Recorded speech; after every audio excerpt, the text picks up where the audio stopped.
So, in beginning, I'd like to share some words of inspiration. These words come from Stephen R. Schwartz, the developer of a work of compassionate self-care. So, the sun is a visible and physical reminder of the way in which the human being lives on this earth. We can't manipulate the light of the sun to come to us. We can't fight for it.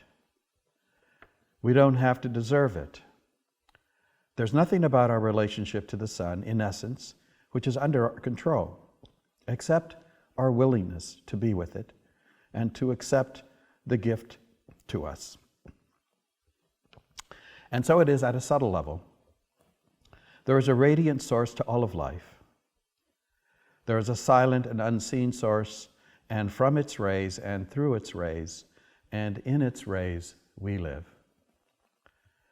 We could say that the individual life, the life of the human being in form, is a life which is taking place within the rays of the great love. No separation exists. But at the level of our individuality, as life has manifested so far, most of us do feel some separateness from the rays in which we live. And so our language and our current experience force us to speak of the individuality as receiving those rays, whereas in truth, there is no receiving or giving, because it is all one.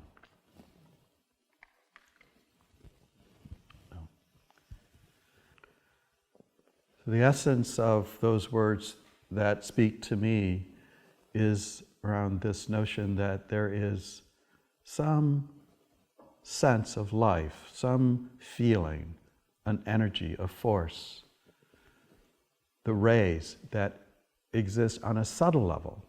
The metaphor of the sun, of the reality of the sun, represents the ways in which at a more subtle level, in and through the human being, in and through the heart, this life force upholds us, sustains us, nurtures us. And this, for me, is at the very heart of what we do here. It's the very heart of life I see as a human being.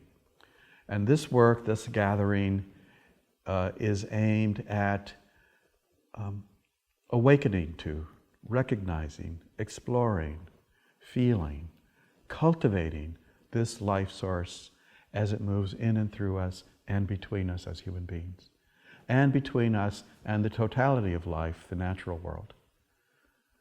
And so I want to share this, how I see and hold the sense of the spirituality, the spiritual foundations of this work that we do through the work of living compassion, the essence of nonviolent communication. So for me, it's very important to start at the very highest level, if you will, that the deepest level of the essence and the source and the spirit of everything that we do. I always want to remember that. I want to remember it because this work, while it entails the exploration of inner maps and tools that help us to navigate the territory of our inner life and the life between us, that it is much greater and more than the tools and how we navigate and how we communicate this. So I want to start out with the sense of the very, call it the very basic, the very source level from which all of life emanates. You can look at the diagram if you want on the sheet of paper that you have, but you don't need to. So let's just say that it starts with this construct, and the construct is something that points to something that's real beyond constructs. But we use the construct because it's common to the language that helps us make reference to experience. So the construct can be expressed with varying words. It can be essence, our essential self, the self, our true nature, being itself. So all of these point to the source of our individuality and actually the source of all of life. So this is essential if we're going to actualize and live and discover the essence of what this life is about. And then there's an unfolding. So what's inherent in the notion of the self, inherent in the reality of the self, are qualities or properties that are inherent to the self. And these properties are very important to be able to access. But let's just name some of the qualities. Some of the qualities that are, for me, are the most essential are it is natural to this, it is inherent to being, to the self, to be loving, to be compassionate. This is not something that we have to develop, because it's already here as our nature.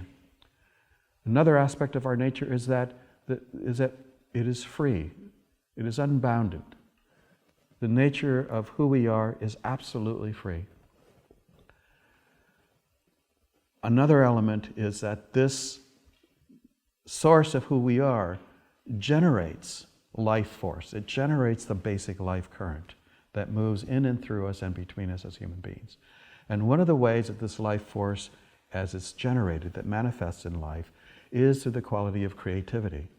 It's creative, it's moving out, engaging, participating in life. And so there are many other qualities, but these are the ones I think it can serve us to sort of begin to have a beginning understanding. Love, compassion, freedom, creativity, perhaps even service, kind of authentic participation in life. There's also a quality that there's a kind of knowingness. There's a wisdom, a self-knowing quality. You can call that the inherent intelligence of our being. So that's an important piece for me to be able to acknowledge. But then we ask, well, we've read about these things, these qualities. The information is not new. So what's important for me is that they become accessible to us, that we can live and feel into this and actualize it, so that it's more than a spiritual or philosophical abstraction that we all perhaps have understood or heard about on an intellectual level. So the question is, how do we access these qualities so that they're real, so that they're felt, experienced? And one way, and for me, one of the primary ways that I access these qualities is through the heart. The simple notion, the simple feeling of the longings of the heart. So when I tune into, when I ask, when I feel, what is dear to me? What is precious to me in this life? What is it that my heart reverberates and is radiant and expresses through the conscious being as a longing, as that which I yearn for? The feel of this in the heart is how I access it. It is no longer an abstraction. It is something that is felt, something that I feel, something that I believe we all feel. And these longings are a direct link to the qualities. I am freedom, I am love, I am creativity. And the longing is the urge to bring this, to feel this into life, so that I can enjoy it and share these qualities with other people. And furthermore, these longings manifest in very specific ways through what we call the universal human needs and our values. So these are more specific ways of tapping into the longings. So I may have a longing for love in the form of support. I may long for love in the form of collaboration and understanding. So for me, the qualities manifest in these specific ways. One of the metaphors that I've often used that fit this experience is the metaphor of a diamond with all of its facets. So the diamond can be seen as that which represents the true self, the essential being. And all of the facets are all of the dynamic, the beautiful aspects or qualities of my longings. So one facet can be my longing for belonging. Another facet in some way is my longing to live a life of integrity. Another facet is the longing to live in true freedom. Another longing is an aspect of love, perhaps companionship. All of the various, varied, beautiful facets make up a whole. It's only an aspect of the whole. And so this is the way I'm holding the notion of what it is that we are about. It's the self in life, not the self alone, to be discovered and realized as a standalone entity, but the self in life. So life is dynamic. I carry the essence of who I am in a dynamic way in life. That for me is my longing. That's what I sense is the directionality, the deep intentionality, perhaps the purpose is to live as fully as I can the radiant energy of myself. The needs are helpful because it helps me to connect. So one of the ways that I can experience is that needs are the doorway to spirit. They help me to access these essential qualities so that I feel them in an embodied way. So my body is an important part of it. I can't access the needs by trying to figure out what they are. It doesn't come from the head. The most essential way in which I come to it is through the heart, through this deep, pure wanting. And so there is a distinction that I want to make here and to explore with you for a moment.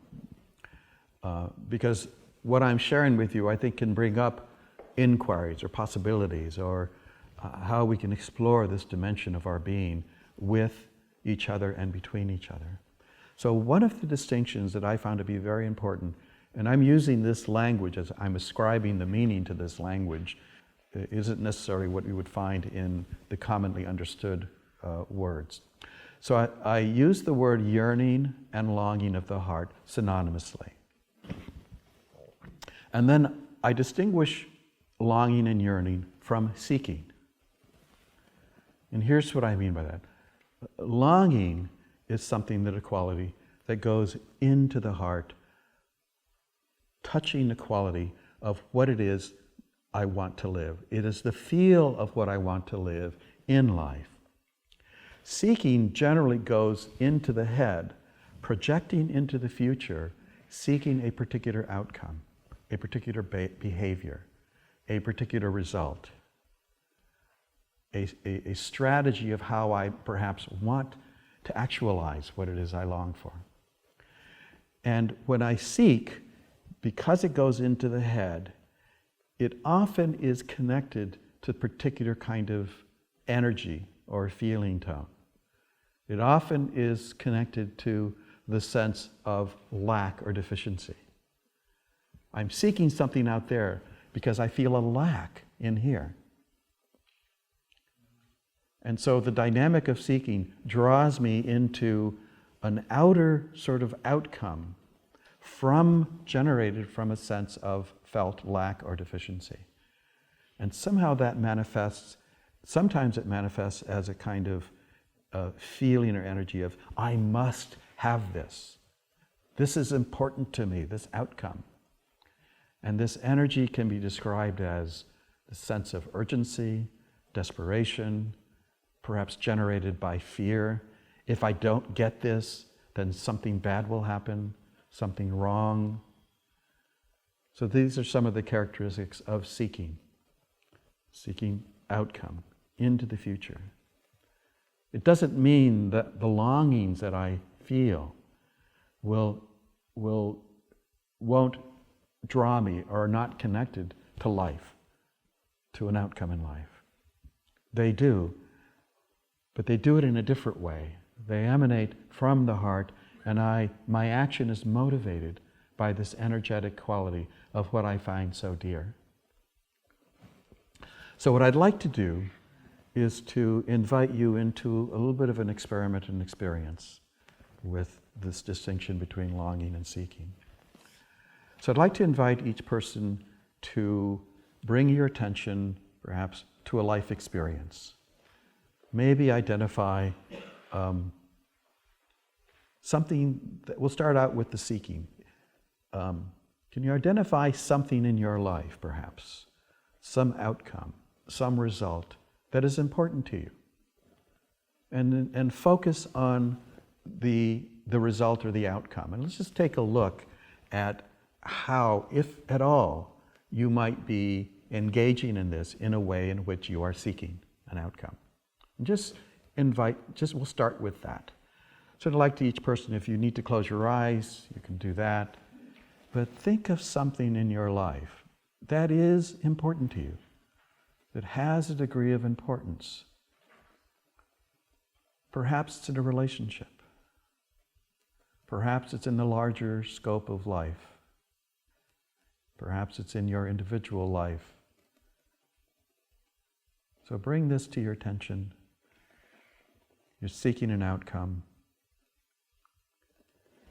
You might even imagine imagery of what this outcome might look like.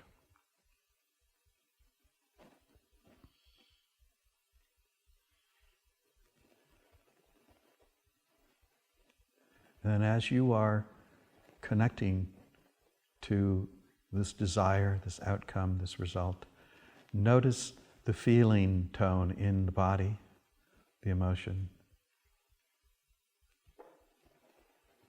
Notice the quality of it. Is there an energy that can be described as I must have this?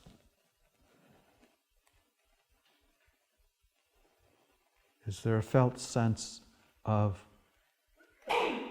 something that is lacking that you must have?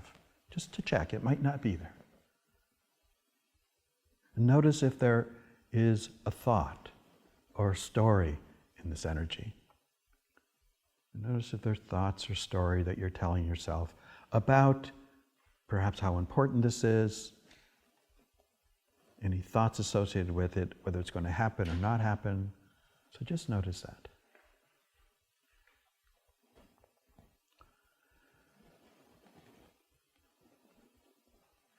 And notice the general sense of your well-being, of your sense of your own presence with yourself now.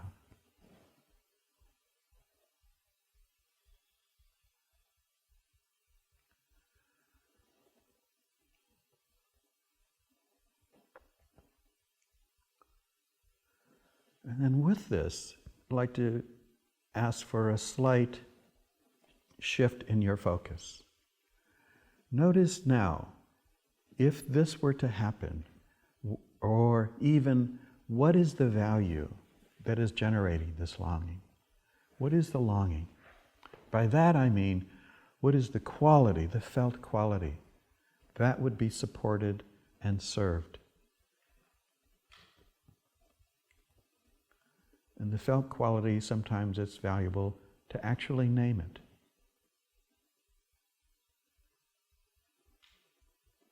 And let yourself feel the longing of the heart.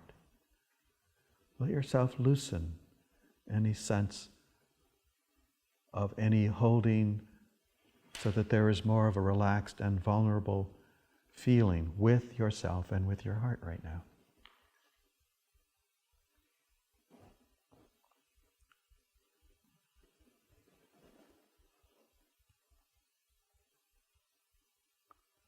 Is this a longing for care, mutual care, intimacy, understanding, acceptance maybe?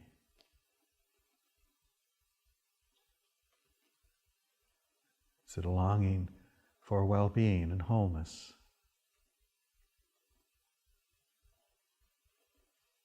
Even if you're not able to name it, allow yourself to simply to relax into the feeling of the longing. Not that it is out there in the future, but that this longing is something that is in your heart now.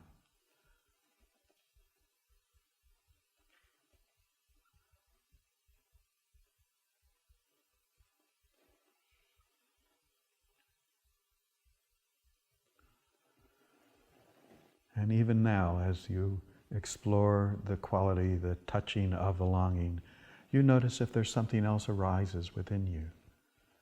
A thought, a fear, a judgment, any sense of tension or contracting experience. Just simply observe that this may be arising in you.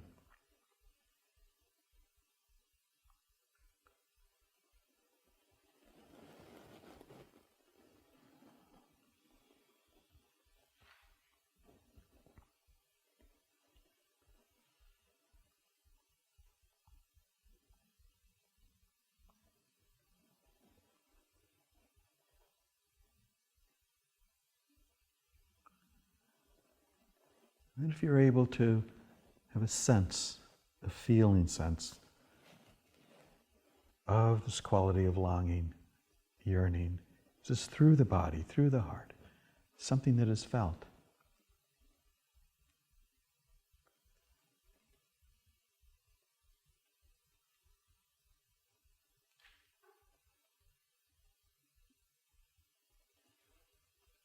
Notice that, and then make a conscious shift, if you're able to, into now seeking. Now notice the energy of into the future. This is the outcome that you want. Notice anything happens to it. Maybe it doesn't change. Maybe it does. But focus on the outcome, on the result. And see if anything changes from your original experience.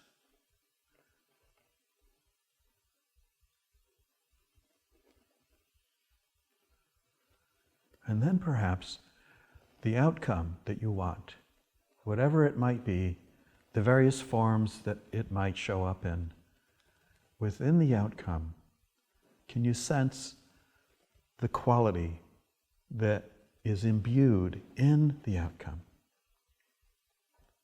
The energy of the longing, the value in the heart.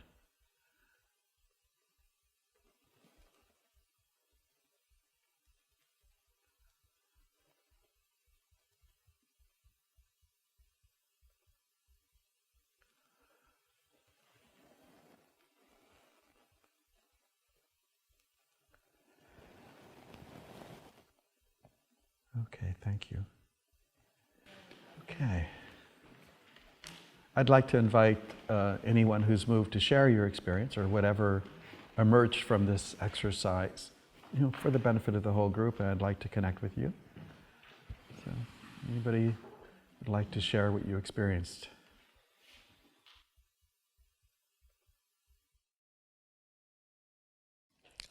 Had sort of two things I was trying to explore. I thought, okay, I'll sort of hold them both.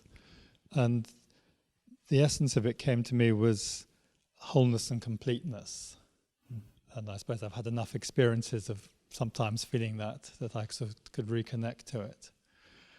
And then when you said something else arises and observe it simply, and then sort of do the seeking, and of course something came up and it sort of disappeared a bit, and it reminded me of the Ramana Maharshi quote of the only obstacle to your realization is the belief that you're not. So as soon as I started to seek, I could feel it going away a bit. And just gorgeous, so thank you. Beautiful. So let me see if I follow the last piece. A sense of wholeness and completeness connected to the longing of the heart. Did I hear you accurately? I think so. I mean, I think that was the one thing, because I was noticing earlier on when you were guiding us. Yeah. And the one bit that jarred for me right at the beginning was, on our first meditation, was sort of looking to the heart. I hadn't the context of how you meant it at that point. Yeah. And I thought, well, I want the wholeness. I don't want just my heart. Yeah. And but yeah, the thing that was the longing is for the wholeness and the completeness. Okay. And then I noticed you said something around when you put your attention on the seeking. Yeah. That brought up a different quality. Something else came up. Yeah, it's sort of it dissipated the other, what was already there. Yeah, it dissipated. In other words, it shifted the energy. Yeah, and yeah, it hid it a bit, I suppose. It hid it. Yeah. Yeah. Okay. Very good. Thank you. Thank you. And then I realized it didn't have to be hidden. Yeah. All right. Thank you for that. Gilly? Well, in that connection, I have this sort of split in my life between being and doing.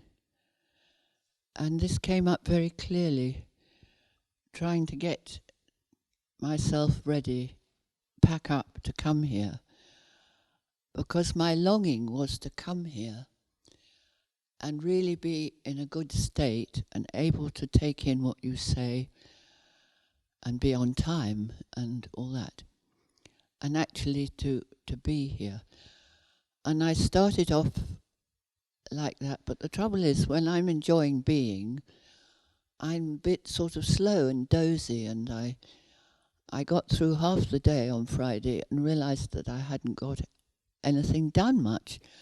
And then I got into a panic of seeking, and I wish I'd caught the moment when I suddenly went into fear of being late and forgetting things, and frightened of being ill, frightened of not having enough energy to hear what you're saying and all that. And this is not just in relation to this, but this is in relation to a lot of my life. Mm-hmm. I seem to, when I'm being, to be able to have wonderful ideas and inspiration and stuff. But it's actually trusting. I don't know. It's a question, really. How to be able to. The mind was. When I went into a panic, the mind just took over and you silly fool, you haven't done that, you idiot, why didn't you? There's a car that won't work, and it's not going to happen. Yeah. All these thoughts. And I occasionally noticed that it was, and said, could you be quiet? But it's a question, if you have any. Is the question, when heard you say, when you can connect to and dwell in the sense of being, you're relaxed. Yes. And then when you focus on the outcome or the seeking, then it generates panic, fear, all the thoughts come up around, am I going to be able to do it right, etc. And is the question, when that happens, what do you do? Yes. I have the short answer. Of course, the answer indicates a good bit of the work of inner compassion. The first thing is I want to cultivate first the energy and the quality of the being, of the wholeness, of the heart, whatever word reverberates. I want to cultivate that because I have a lot to learn from it. It will reveal itself to me. I let it do its work on me. I surrender to this energy, which means surrendering the mind. And then what that does eventually is that it's not a passive state, it's a dynamic state. That energy is the very energy that moves me into life. It moves me into the doing, so that it's a generation, it's a movement, it's a dynamic into the manifestation, into actualizing the doing. So I want to maintain that link, and use the word trust. For me, trust for me is the one that enables me to relax into this kind of, that this will show me the way. The fear is I lose touch with that. My mind generates a sort of, well, what if I have to do it? If this doesn't happen, I need to be right, perfect, on time. And so, and the mind is active because it's linked to other things. And we'll explore this during this weekend. What it's linked to is the whole pattern of my life, the whole pattern of my life experience, the conditioning that I've been exposed to in the culture has embedded itself in my consciousness. So I want to be able to approach this fear-based position that creates anxiety and desperation around my actions and bring compassion to that state. Eventually, something softens. Eventually, something relaxes, and the source of that fear is healed more and more. So, that's the short answer. Thank you. The long answer is life. Yes. Yeah. Is there anyone else? One more person. Jacqueline? When I was thinking about the outcome, funnily enough, I'm going to be running a workshop with the theme of which is not that far away from this. It's different, but similar. And so I want to have connection. I want to be able to help people find their own deepest connection with their deepest self through the workshop. But I can get very fearful about it and feel very responsible for the outcome. And I was dwelling on that and feeling a strong sense in my stomach of fear. Yeah. And then when I switched to the longings in my heart, it came back to connection and I suppose love at some level, and also the desire to serve well. But if I kept coming back to my heart, the feelings in my stomach diminished a lot. Yeah. It was very noticeable. Beautiful, beautiful. Thank you. Thank you. I have a similar experience, as was described. It's a pattern. It's a dynamic that is so familiar that I identify it as a principle. That if I can rest in the heart, feel it, feel what is dear to me. I had a walk before this morning, before we started, a very short walk, and I noticed myself. There's a part of my consciousness, an inner field, where if I tuned there was a bit of tension. There was a bit of outcome. It was more of a felt sense, but if I were to articulate it, it would be, I really want this workshop to go well. I really want people to be served. It's sort of like it's so important to me. I want this. And then the subtle but unnamed things is like, what if it doesn't happen that way? Of course, this is all subtle. This is all at an energetic level, and I can just barely identify it with a thought. This doesn't happen, then I don't know. There's a tension. There's a fear. Now, even though it was subtle, it was still there. And then I could shift. I could ask myself, what is it? What lives in me? What is the reality? I'm trying to find the words because it doesn't really have words. What is dear to me in all of this? And then I tune into something shows up in me. I don't know where it comes from, but it's simply a presence. It's a presence of love. It's a presence of life. It's a presence of grace. And it's a presence of what I sense to be my longing and the longings of everyone. It's not just me, but it's a human longing. The longing for love, the longing for dignity, longing to recognize our inner freedom and to live in a world where this is held dear. So these are all the words, but something in me, when I surrender to that, all my fears relax. They just relax. And then I live in a state that I feel really empowered. Because again, it's not a passive state. It helps me move forward. The energy moves me. It generates my own life force. So that's how it lives in me. So this is just a tidbit of a practice of, again, this place of this inner experience, this feeling. It's an embodied, felt sense that the work is to cultivate it, to grow it, to encourage it within myself and with other people. I want to then create the link to this notion of I do this because it's a way of living, it's a way of being. I'm not following a technique, although I may use techniques. But I hold this as a twofold spiritual life practice. It's how I want to live my life, and there's two primary interwoven dimensions of it. I would say the first one can be described, it's not first in terms of sequence or priority, it's just the first one that I'm going to speak about, is I say, I want to live the self. I want to live according to the truth. I want to live the qualities of my heart with myself and with you. This is This is passion here. It's the fire of the heart. It doesn't have to be a dramatic passion. It can be a quiet passion. But I want to live who I am. I want to be who I am. There's passion in this. And when I'm in this embodied state, there's a flow to it. It flows. It moves. There's a relaxation. All the impediments are gone when I'm in this in its fullness.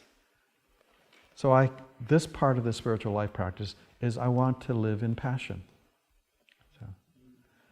And because of the nature of life, because I move from moment to moment, event to event, relationship to relationships, in the course of my living, it seems to me inevitably that what occurs is something happens to the flow. Something happens within me in my relationship to life, my relationship to other people, my relationship to events, my relationship to the world, my relationship to all of life. Something happens. And what happens is something in me recoils. What happened? My mind says, I don't like that. I feel scared, perhaps frustrated, confused, angry. What happens to the flow in me? It stops. And I'm focusing on the internal experiencing with respect to life. So this is an important part of this work. So then there is what I call the obstruction to the flow. Various states of density, chaos, contraction on the thinking level, on the emotional level, and on the physical sensation level. Painful states. Okay. So when this happens, the spiritual life practice is compassion. Compassion is a particular quality of awareness. It's the open, spacious, non-judgmental, unconditionally accepting space that receives whatever is in the experience of contraction. Whatever is in this internal suffering state, I bring compassion to it. I bring a welcoming to these internal constellations of experience. I bring a welcoming to my fear. I learn how the subtle ways in which I've pushed and denied those parts of me that I think are ugly and unwanted. The parts of me that have been with me for so long. I say, why, oh why am I still depressed? Why am I still scared? Why do I still get frustrated and angry in these situations? There's those parts of me that I regard as the enemy, that I want to do away with. I say, I wish this was gone. And whenever I do that, from the stance of compassion, I see that what I'm doing is actually pushing away a part of myself. I'm pushing away a life energy, a life experience that is actually revealing itself to me. And it reveals itself to me for years, over and over again, various patterns of this.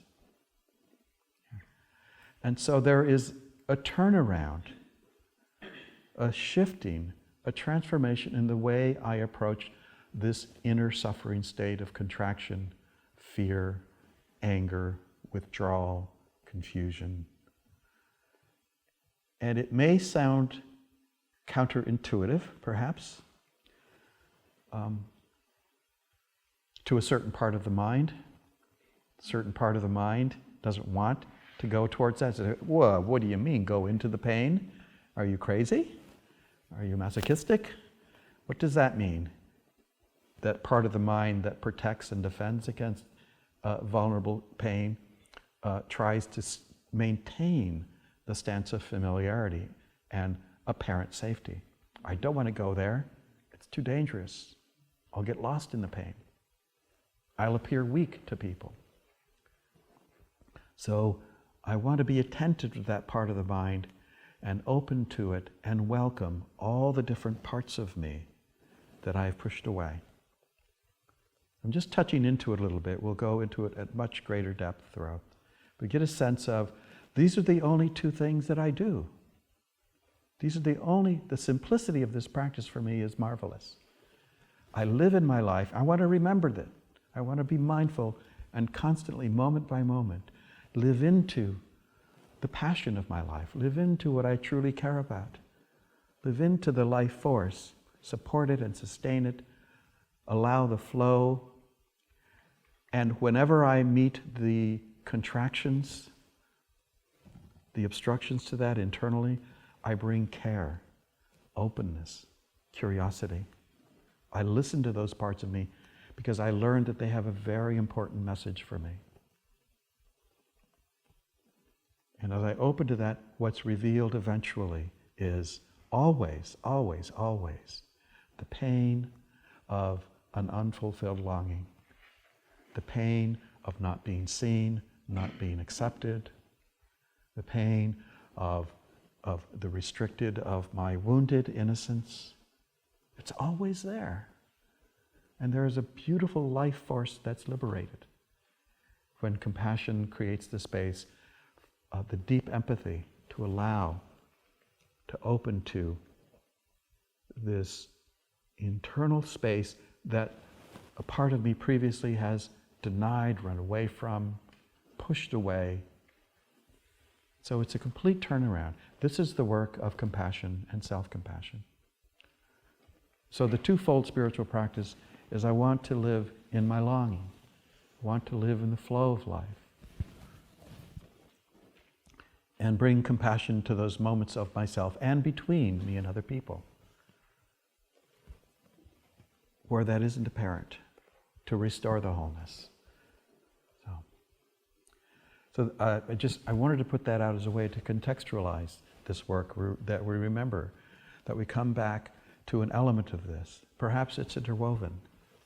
Perhaps when I do the work of my own inner compassion, that what's revealed eventually is some bit of life, some spark of life is released and felt and experienced. So, pause for any response. Again, I want to maintain connection with you all. Does anything resonate in you with what I've said? Anything comes up that you would all like to share? Anybody like to?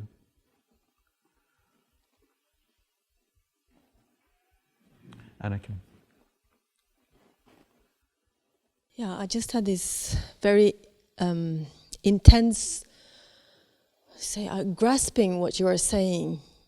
The simplicity of it was so beautiful to me that it's just two things I have to remember, in a way. Yeah. And it was just filling me now physically with, I don't know how to describe it. It's beyond words, but so huge energy filling the whole me. In particular, my head. It's like I'm almost dizzy, but it's like the inside is really filling me. And now that I don't only have to remember these two simple things, it's already in me now. Mm-hmm. So yeah. Beautiful. Yeah, thank you. Thank you. Thank you. Claire. The bit where I come unstuck is in connection with other people, so I can restore some inner peace, some self-acceptance. And then this great longing to be, for this flow of life in me, to express my own life, brings me then into connection with other people, and the pain I experience in all that brings to me becomes such, really just the really hard bit of livingness I have found. And I shut myself away and I try and do the work myself, just if things rise in me, bring compassion to myself. But I'd like my door to be a lot more open than it is. But the stimulus of the pain is so great that it becomes really hard to do. And yet I long to just have lots more people around me. Yeah. Hearing the sense of, in your experience, the intensity of a certain stimulus with other people brings up this kind of pain in you that is so strong that it has this effect on you. Brings you away from the connection with people, separates you. I'm guessing that that even accentuates a different pain of loneliness. And did I hear you say that the longing in you is to be able to come to yourself in a way, the longing that allows you to be in some different kind of relationship with yourself. So perhaps you can then be more available to be with other people. But it's difficult, it's hard. Yeah. I also sense that it's helpful for you to be in the company of others who are present to you, who are available to you. Yeah. Right. Okay.